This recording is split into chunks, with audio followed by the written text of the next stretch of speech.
All right, folks, I have a question for you. Do you ever feel like you're struggling with Yah? That you're struggling with God, that there's this push and this pull, and you're have these questions as why, and why am I going through this? Are you sure? What, should we be here? What are you doing? Yeah. Probably you have had those questions, the struggle with, the striving with Yah. Let's go to Genesis 32, verse 38. It says, then the man said, your name will no longer be Jacob, but Israel, because you have struggled with God and with humans and have overcome. Okay, so here we have it right here. Yaakov, Jacob, he struggled with Yah, and once the struggle was over, what happened? He has a new name, a new destiny, new thing that Yah has called him to do. The truth is that in our relationship with God, while we don't stop loving him, sometimes we struggle. Maybe it's in our own accord. Maybe Yah is really trying to get us to pay attention. And whatever the case may be, there's this sort of fight, not literally a fight like this, but this struggle. So why? Why does that happen? Well, it says that we overcome. Bottom line is life is full of all sorts of challenges. And sometimes we're doing our very best and something hits us from the side and we're saying, okay, yeah, I don't understand this. Did you get it right this time? What's going on? Sometimes we struggle against human evil. Sometimes we're fighting for what's true in the eyes of Yah. Sometimes it's even with our family because we're standing up for truth, or something just hits us out of the blue and we're like, Yahweh, did you allow us to go through this difficult situation? Are you testing us? What is the deal here? Are you testing us, our strength, our faith? What are you doing? Well, see, Jacob, he dealt with both these kinds of struggle. First, what did he have? He had physical struggle with Esau, or he was pursued by Esau anyway. And then he experienced the premature death of his wife, Rachel, and there was famine in the land, et cetera, et cetera. Then he struggled with Esau. There's all sorts of things that Jacob faced. Well, there's all sorts of things that you face and I face. It's just the way life is. But why? Is Yah getting it right? Well, of course he is. The name Israel actually means given, in part, given to God's chosen people. It teaches us that when it's given to us, that we love Yah and our fellow man with all our hearts. And sometimes it's okay to struggle with our faith with God. We can struggle with Yah, but we're still going to overcome. But we overcome sometimes by surrender, because let me tell you a secret. He's always right. He's always right. He knows what he's doing. Are we always going to understand? Probably never. So let's go to Psalm 103:9. It says, he will not always strive with us, nor will he keep his anger forever. So let's look at this word strive in Hebrew. It's rib, the Hebrew word. It's combat. In the primary sense, it describes this physical battle between two single opponents. Of course, it's also verbal combat and contention, debate, arguing. So it's more than just physical. And let's just say, by another easy translation, it takes on almost this legal judicial significance, and strangely, usually with God as acting subject. Since God, as creator, ruler of all, even his chidings have a judicial flavor. That's the Brown's Driver Briggs lexicon. And it goes on as are not likely in error by placing many references where chide and reprove seem to be their best rendering. So the bottom line is, so does it have this judicial sense? Maybe. Well, let's go to David. David struggles that the relationship with God, and actually says it's sometimes a battle zone. Does that resonate with you? Is your relationship with Yahweh sometimes a battle zone? And then David actually says that Yah is the aggressor in the Psalm. Yah is the aggressor. Well, let's go back and read that one more time, just in case you've missed it. He will not always strive with us, nor will he keep his anger forever. Psalm 103:9. So here, it almost sounds through David that Yah is the aggressor. So Yah is choosing to fight with us. We would have expected the opposite. Usually we think we're the ones fighting with him, but it says we will not always have to fight with him. Because David sees something deeper here, something we need to explore. While we may wander, while at times we're disobedient, while at times we're contentious, it is Yahweh who fights. He fights to bring our flesh under his dominion. The Yetzer Hara, if you will. He fights to redeem us from the hand of the enemy. He fights our prejudice and our own stubbornness. He fights to get us to the right place on the right path. What? The path of righteousness that leads to rest, that leads to shalom, which is Yeshua. He fights to redeem us from the enemy because the enemy has his own plans and purposes, and sometimes we play right into his hands. So there is a war. There is a kingdom war for us. Yes. And he gets involved. Is that not a hallelujah that he's going to be involved and fight for you? And it may feel like he's fighting against us, but in reality, he's fighting for us. We're just playing sometimes for the wrong team because our minds have not been renewed, because we haven't been in the word, because we do not trust. And when we are engaged in battle, he's there. And as long as he's engaged in the battle, we are heaven's collateral damage. And that there's maybe fallout in our lives because we've sometimes chosen to struggle against him and what he wants for us. I've heard this many times. Well, I feel like y'all's moving me like this direction. I just don't want to do it. And I'm finding every way I can, et cetera, et cetera. So we try to go a different direction, yet there's this battle within. And maybe sometimes it manifests without, because y'all's trying to place us in the right place and we don't want to go. Yaakov at the brook is the perfect example, because who fought with Jacob all night? It wasn't to destroy Jacob, but to set him what? As we spoke earlier, to set him on a different path, the path that Yahweh had called him to. But it was a fight to the finish, and he got a new identity when he lost the battle. Okay, what did I just say? When Yaakov lost the battle with Yah, then there was a victory. It seems that we have to contend sometimes with him, and maybe we need to surrender. David suggests that the experience of Yah's mercy and grace, Rahum and Chana, are not always going to be the case. At some point, Yah will cease fighting, but rather than bring peace, it could bring judgment, because we've refused to listen. We've refused to jump on his path. And when Yah's battling with us, we are experiencing his care, and his mercy and grace are demonstrated in the battle. But the very worst thing that can ever happen to us is if Yah does start striving for us. If he says, fine, I release you to your own will, your own desire, your own flesh, your own Yetzer hara. You're not willing to come in line. You're not willing to seek out the truth. You're not willing to trust me. So it's yours. Have you ever had that happen? I've had that happen before, where I thought I really tried to convince the world and myself that this was God's will. And in fact, I think I knew deep down it wasn't. And I had to suffer for that. He finally said, fine, Sandi, it's over. That part is over. Do what you will. And it seems that Yah's a tactical plan, sometimes is to confront us always at every turn. And we're defeated, maybe by his care, defeated in that, there's another battle, because we are needing to get that flesh in line.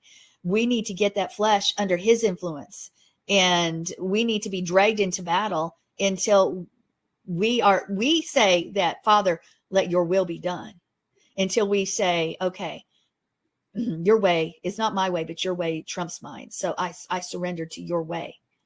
I'm not going to struggle with you anymore. We have to get our flesh to control so that we put him on the throne.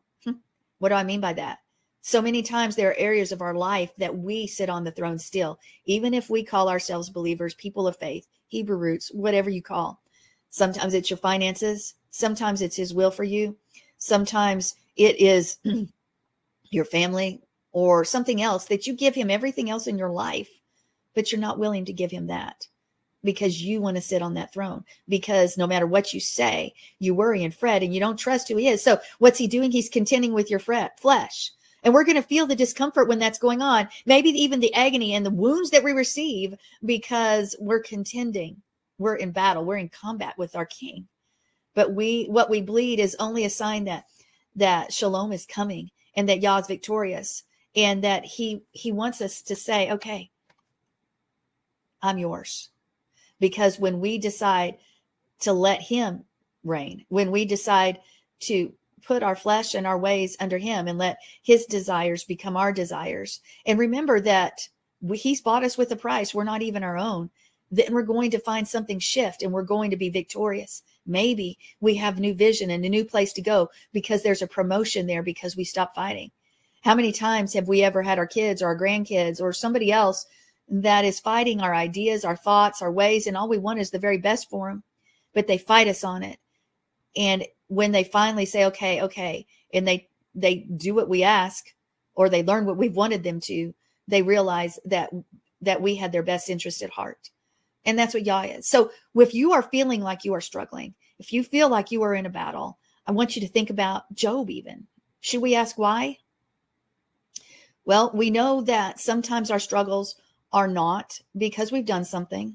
And sometimes they are. Sometimes it's just Yah showing that we are righteous. Job was righteous, but he did do one thing. He said, why? Why? Why? How many times have you said that? I've said it a lot, folks. I've said, why? Why? Why do I have to go through this? See, in the book of Job, that the part that sin, it plays a part in, and it can, guys, sin does play a part sometimes in the challenges and the struggles we face. But sometimes it's not sin. Sometimes it's something else that Yah's trying to do. When you look at the word contend with Job, when it says, here, let me back up. When it says, moreover, the Lord answered Job and said, shall he that contendeth with the Almighty instruct him? He that reproveth God, let him answer it. So here we have this word contend again, which is sharov, which is an imperative and means to dry up. Shall he who tells the Almighty to dry up instruct him? Do you really want to instruct me? Yah says, do you really think that's the way it goes? No. Again, Yah's trying to do something. In other words, Job was telling Yah that his suffering was a waste. When you break down the word, it's saying, hey, what you're doing in my life, Father, it's a waste of time. This struggle that I'm having to go through, it's a waste of time. Don't strive with me any longer. Don't contend with me any longer. It's a waste. And should we be telling God that? I don't know about that. The words instruct here are yasor machich, and it sort of brings it's what we translate as reprove, or he who reproves. But yasor has the idea of turning to oneself. And the Psalmic represents a shelter, and the bait can represent our hearts. And so it's let him who finds shelter in his own heart. Are we to find shelter in our own hearts? Well, if Yahweh's there, yeah. So then the Machik has this idea of proving or showing. So if you want to paraphrase what Job was going through, or Job did, it says, Job, if you ask the Almighty, why, when you can't even understand or comprehend all the other things I'm doing in your life, then show me you can find shelter in your own heart. Can you, if you don't understand? No, not in your own way. Otherwise, you just have to trust me on this one. Should that be what we say? Is that what he's telling you right now? Sandi, just trust me on this one. Yeah, there's a struggle. Stop fighting me and let me do my work. Get off the throne and let me do what I'm supposed to do in your life. You may not like it. It may be uncomfortable. You may not understand. You may want to say why. You may want to say it's not fair. But Yah says, really, you want me to tell you why I'm doing something when you don't even understand the smallest of things? Just trust me. Just trust me. He will not contend with us forever. I have a different path for you. That's what he's telling us. He has a different path. If we trust him and let him be in control, let him be in control of every area of your life, not just the ones that you pick and choose. I'll follow his word on this and this. You may say, well, we follow all his word because we're Hebrew roots people. We're Messianic. My experience is that we still are picking and choosing, even in the lifestyle we've chosen. It's unfortunate, but it's true. And in those areas, we're going to face that struggle, that rib, that strive to contend, to oppose, to fight, that physical combat, that verbal comment, that arguing, like in a case of court, that judicial side of Yah saying, well, this is the word, and this is what you've done, and this is where you are. So he will not strive. Are we striving with him? Do we choose it? Are we going to say, okay, I lay my hands down. I trust you. It's hard. I don't understand. And I'm not going to ask why anymore, but I'm going to trust you. Have your way. Mark.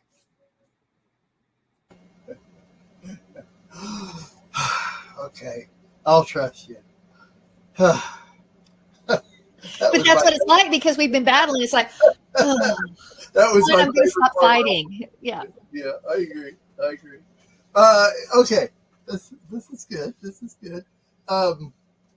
There's a good reason why our spiritual walk with the Lord starts with the two words, born again. There's a reason for that. And the reason is that physically we're born and we have to develop ourselves. We have to develop our physical body, our soul, our spirit.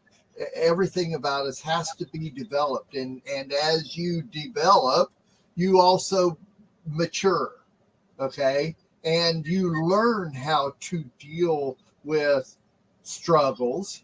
I mean, let's 2-year-olds, 3-year-olds, 4-year-olds. We were just, it wasn't us, but it seemed like maybe it was on another show. It was just talking about how, it's terrible to put labels on them, like terrible twos and, all of that kind of stuff. It's terrible to put that on them. Yet still, it is because they're struggling with understanding and knowing what to do and trusting. Your child, as it grows, has to learn to trust their parents. It's real interesting. I was watching this show, and this couple has a 14-year-old daughter, and the father allows this daughter to be a certain way that's a whole lot less than the mother allows the daughter to be. And the mother is gone most of the time. Okay. And so this daughter has grown to not trust her mother because her mother has to work and be gone, but her father's around and she trusts her father, who is a lot more lenient than the mother. And the 14-year-old gets in extreme major trouble. The reason is because she has learned to trust one, but not the other. See, and so my point is that as we mature physically growing, and we haven't even come to the next part yet, is there's always going to be struggles, and especially in the society we live in, where we are battled all the time with physical struggles and, social media and all the different things of the world, that it is a learning maturity process, and a part of that maturity is that trust. So there you go. I mean, that is normal everyday stuff. Then you come to born again. Believe it or not, the physical part obviously is wiped out, but everything is going to go through the same process as when you were born the first time, especially mentally, especially your soul, your spirit, everything. When it's born again, which is a great, great phrase, because you really do have to learn it all over again. You have to learn an entire new lifestyle. You have to go through all the different struggles that you went through in your first lifetime. It's almost like 2 different lifetimes, when you become born again. And that's the way I see it. For me, there's a little bit difference in there, in that the first time that you are maturing, that you're learning life and learning how to deal with those struggles, it's right in front of your face. It is physical. The things you have to go through are physical. And it's easier if you can literally see what you're having to struggle against. When you're born again, most of that struggle is with your soul and with your spirit, which there is no physical presence of. There's nothing you can see to manifest what it is you're struggling against. It's all in the mind. It's all in the mind. The battle's in the mind, yeah. The battle is in the mind, and it's all there. And you have to mature in this. Nobody becomes born again and automatically is maturely or spiritually mature. It just doesn't happen. Now, of course, we've talked about it. I've said it a million times that Yeshua didn't say go out and get people saved. He said, go ye into all the world and make Talmudim. Okay, disciple people. Now, that's a little bit different story. So if you disciple somebody before they make that decision of being born again, they already kind of have a little bit of an edge there to know what they're getting into when they make that decision of it, and it helps them in their maturity process. And I kind of relate that to parents that have children, physical children, this firstborn. There, as we all know, there are very mature parents and there are very, very immature parents. Okay. So the way the child grows and develops both physically and maturely is different from that. So you have to hope that when you're born again, you have a good balanced understanding of what that means and what you're getting into. And I've used the phrase many times, though it's not in the Bible and people seem to think it is. No man goes into battle without first counting the cost. Okay? So when you are born again, you really have to go into battle. You have to learn that cost and you have to spiritually go to it. When you're talking about, why is this happening to me? I always know why. I never ask why. I know it's me. I know it's not the Lord. And, talking about struggling against the Lord or struggling with the Lord, it's a whole lot more of the Lord struggling with me, because I'm the one who is at fault every time, no matter what. That, I think, if I were to ever teach or mentor a new person coming in, I think that would be my number one thing, is to realize the Lord is never at fault. The Lord knows it all. He knows it before it happens. He knows what you're going through. Any struggles and problems are not the Lord's fault. They have to do with you. Yeah, the Lord will put us through. He'll test us. He won't, what's James say? He won't put us through something that we can't handle, but he'll never test us with, I won't come to me right now, but the Lord is never going to be testing us with something that would cause discord in our life, that type of thing. It's more of things that we can go through. He would never test us with something that we couldn't go through, but that's for us to learn, not him. He's already seen our lives. He knows our lives. He knows what we're going to react when we do things. So in my head, very early, I learned that it's never the Lord's fault for anything that happens. Not fault. That word fault is your key word right there. If something has happened, it's on me. If something happened physically because of something, it had to be me, not him. And when you resolve that in yourself, if you can resolve that in yourself, and then I don't strive with the Lord. I really don't. I don't strive with the Lord. I know where I stand, and I have my discrepancies. There's things that am I willing to give him total trust and total control? I'm willing to, but it's more of once I fall into these things that I learn and I readjust myself and make sure that I remember when it comes around again or whatever like that. But when it comes down to struggling with the Lord, Sandi, I've thought about this in detail, is that I don't struggle with it because I've resolved that the Lord is infallible, that God is infallible, Yeshua is infallible. There's nothing that can be made wrong out there at all. I think a lot of times about when the Lord said, I'll just wipe them all out and start over again, and it's kind of like, sometimes I wonder, but it just solidifies things with me more.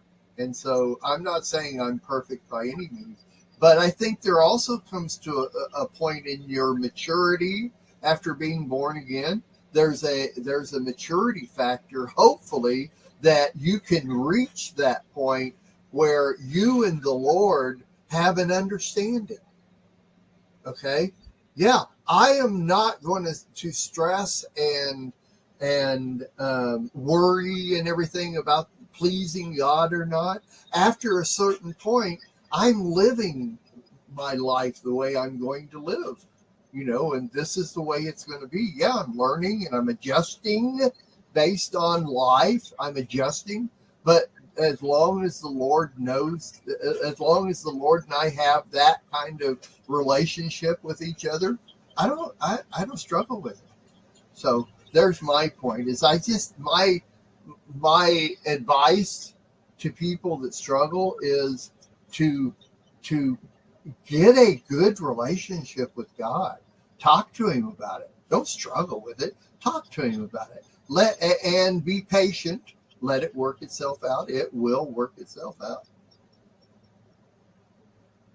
Well, that's good. I still think, though, that even if you believe God is sovereign and he's always right, that there are times,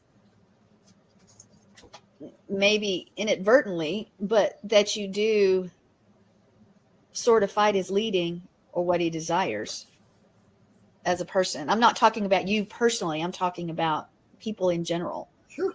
You still believe he's sovereign. You do know he knows everything, but in the reality of it, is sometimes we just don't trust, even though we think we know, and we never would put it into words.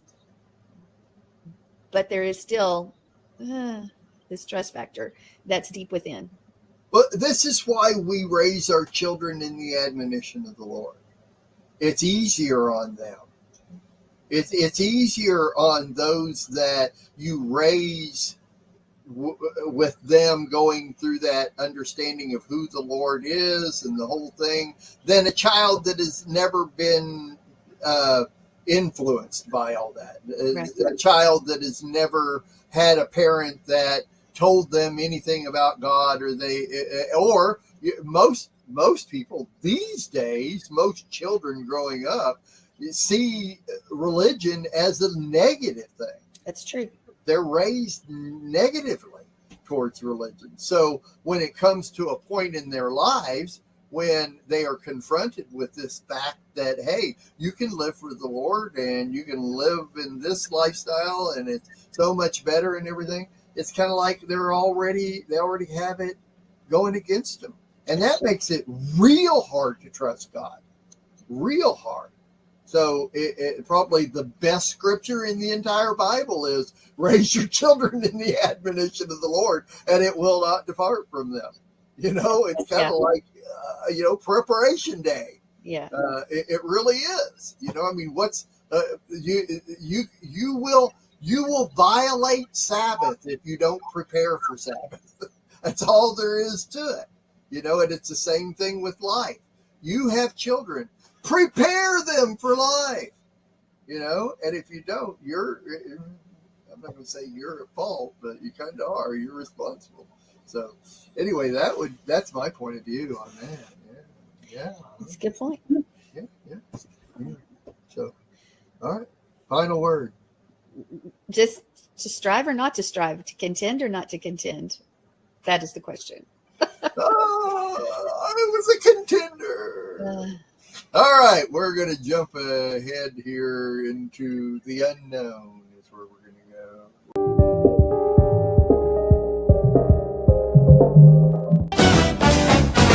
We'll be dancing in the streets, dancing at his feet, dancing in the streets of gold. We'll be dancing in the streets, dancing at his feet.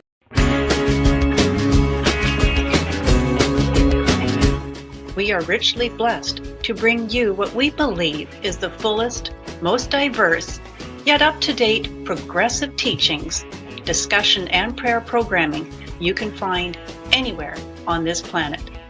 Be sure to take the tour of the MessianicLambRadio.com website. I'm Susan Hugie, thanking you for joining us on the Messianic Lamb Video Network.